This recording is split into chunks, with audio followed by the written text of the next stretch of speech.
कुछ ऐसे तत्वों की, क्योंकि दोस्तों देश में कुछ ऐसे तत्व हैं जिन्हें आप आस्तीन का सांप कह सकते हैं। ये खाते हैं हिंदुस्तान का और गाते हैं देश के खिलाफ। कभी टुकड़े टुकड़े के गीत गाने वाले, कभी टुकड़े टुकड़े के नारे लगाने वाले, अब कब्र खोदने के नारे लगा रहे हैं, अब कब्र खोदने वाले गीत गा रहे हैं, भगवा को जलाने के गीत गा रहे हैं। टैक्स पेयर के पैसे पर पढ़ने वाले ये माओवादी मानसिकता के लोग क्यों तिलमिलाए हैं? ये क्यों फड़फड़ा रहे हैं? ये जानते हैं आप? क्योंकि टुकड़े टुकड़े गैंग के सरदार उमर खालिद और शर्जील इमाम को सुप्रीम कोर्ट ने बेल नहीं दी। बेल नहीं दी है सबसे बड़ी अदालत ने, और ये कब्र खोद रहे हैं मोदी और शाह की। दोस्तों ये जानते हैं कि नरेंद्र मोदी जब तक सरकार में है इनकी दाल गलने वाली नहीं है, और इसलिए ये हिंसक, भड़काऊ और आग लगाने वाली नारेबाजी कर रहे हैं। पहले आप ये नारेबाजी सुनिए।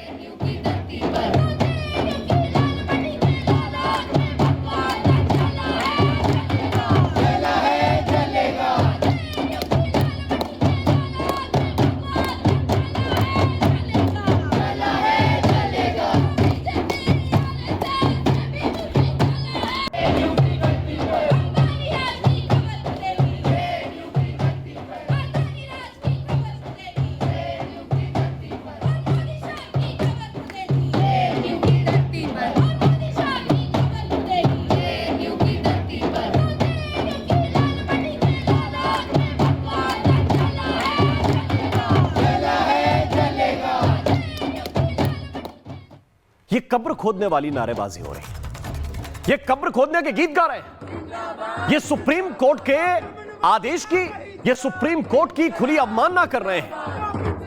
क्यों? क्योंकि उनको जमानत नहीं मिली। जो कभी चेहरे पर नकाब डालकर कुछ और नारे लगाते थे, उनके नारे हुआ करते थे कि अफजल हम शर्मिंदा हैं, तेरे कातिल जिंदा हैं। इनके नारे हुआ करते थे तुम कितने अफजल मारोगे, हर घर से अफजल निकलेगा। अफजल को फांसी हुई सुप्रीम कोर्ट के आदेश पर। फांसी तब हुई जब सरकार यूपीए की थी, कांग्रेस की थी। तो ये कौन से कातिल जिंदा हैं जिससे ये शर्मिंदा है? ये अदालत को बोल रहे हैं कि कांग्रेस की लीडरशिप को बोल रहे हैं? दर्शकों, इनके फन को तब नहीं कुचला गया, क्योंकि तब कुचल दिया गया होता तो ये तभी खामोश हो गए होते। और इसलिए ये यहां तक बोलने लगे कि भारत तेरे टुकड़े होंगे इंशाअल्लाह इंशाअल्लाह। ये खुलकर कश्मीर को पाकिस्तान का हिस्सा बनाने की बातें करने लगे। ये खुलकर चिकन नेक काटकर नॉर्थ ईस्ट को भारत से अलग करने की न केवल बात करने लगे, ये साजिशें करने लगे। और इनका सिस्टम कितना तगड़ा है इसको इसी बात से आप समझिए कि इनको बेल दिलाने के लिए कपिल सिब्बल और अभिषेक मनु सिंघवी जैसे महंगे महंगे वकील बार बार अपीयर हो रहे हैं। न्यूयॉर्क का मेयर चिट्ठियां लिख रहा है, क्या नाम है उसका, ये ममदानी, ये चिट्ठियां लिख रहा है। इनका सिस्टम कितना तगड़ा है आप समझिए। और दूसरी तरफ एक नई टुकड़े टुकड़े गैंग खड़ी की जा रही है, और ये जेएनयू को कब्रिस्तान बनाने पर तुले हुए। हां, ये जेएनयू ना हुआ मानो कब्रिस्तान हो गया। मोदी की कब्र खुदेगी, शाह की कब्र खुदेगी जेएनयू की धरती पर, अंबानी राज की, अडानी राज की कब्र खुदेगी, भगवा की, आरएसएस की, पता नहीं किस किस की कब्र खोद रहे हैं। सबकी कब्र अगर जेएनयू की धरती पर खुदेगी, यह विश्वविद्यालय है या कब्रिस्तान है? मुझे लगता है कि इस इकोसिस्टम के वकीलों को जल्द ही ओवरटाइम करना पड़ेगा, जल्दी इनके वकीलों को ओवरटाइम करना पड़ेगा, क्योंकि डफली बजाते हुए ये नमूने अगर नहीं माने तो कल ये भी जेल के अंदर होंगे, फिर लोग कहेंगे कि इनको बेल नहीं मिली। जेएनयू प्रशासन ने बाकायदा एक चिट्ठी लिखी है और पुलिस से यह कहा है कि इनके खिलाफ एफआईआर दर्ज की जाए, इनको पकड़ा जाए, इनके खिलाफ एफआईआर दर्ज की जाए। और मुझे लगता है कि इस पर पुलिस को अविलंब कार्रवाई करनी चाहिए, तुरंत कार्रवाई करनी चाहिए। इसमें कोई ढील देने का मतलब है ही नहीं, क्योंकि केवल यह नारेबाजी नहीं हो रही दोस्तों, थोड़ा सा पीछे चलिए, अभी हाल ही में हमारे बहादुर जवानों ने कई इनामी नक्सलियों को ढेर किया था, कई माओवादियों को मारा। 2 करोड़ का इनामी बसव राजू ढेर कर दिया गया। 1 करोड़ का इनामी वह हिडमा ढेर कर दिया गया। ये चेहरे आप देख लीजिए। गणेश उइके को मार गिराया, ये करोड़ों के इनामी है सब। चलपति ढेर हुआ, प्रभात गंजू ढेर हुआ। और तब क्या हो रहा था?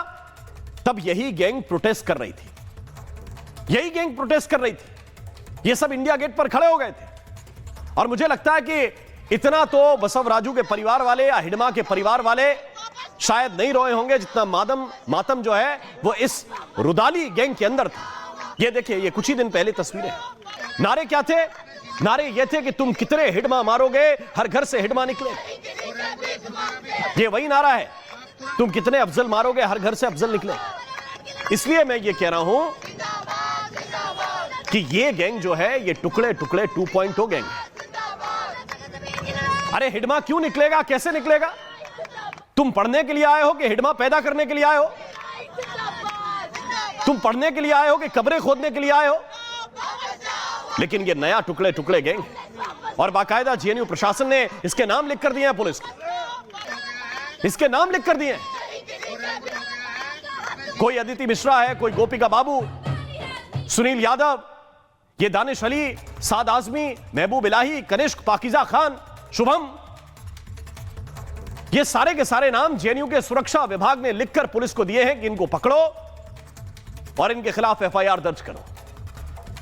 अगर इन छात्रों के माता पिता सुन रहे हैं तो इनको समझाएं, क्योंकि अगर आपके समझाने में देर हो गई तो मुझे डर है कि देश विरोधी तत्वों के हाथ में पड़कर इनका भविष्य तो चौपट होगा सो होगा। आपको भी चाहे अनचाहे मुश्किलों का सामना करना पड़ेगा, क्योंकि छात्रों को मोहरा बनाकर कुछ लोग मोदी को किडनैप कराने के ख्वाब भी देख रहे हैं। ये वेनेजुएला बनाना चाहते हैं भारत। दोस्तों, ये टालने वाली बातें नहीं है। टाल मटोल से इस देश का काफी नुकसान हुआ है, आगे नहीं होना चाहिए। और इसलिए आज मेरा सीधा सवाल यह है कि ये सोच, ये देश विरोधी सोच आखिर कब तक पलेगी जेएनयू की धरती पर? एक रिपोर्ट आपको दिखाता हूं, फिर चर्चा की शुरुआत करूंगा।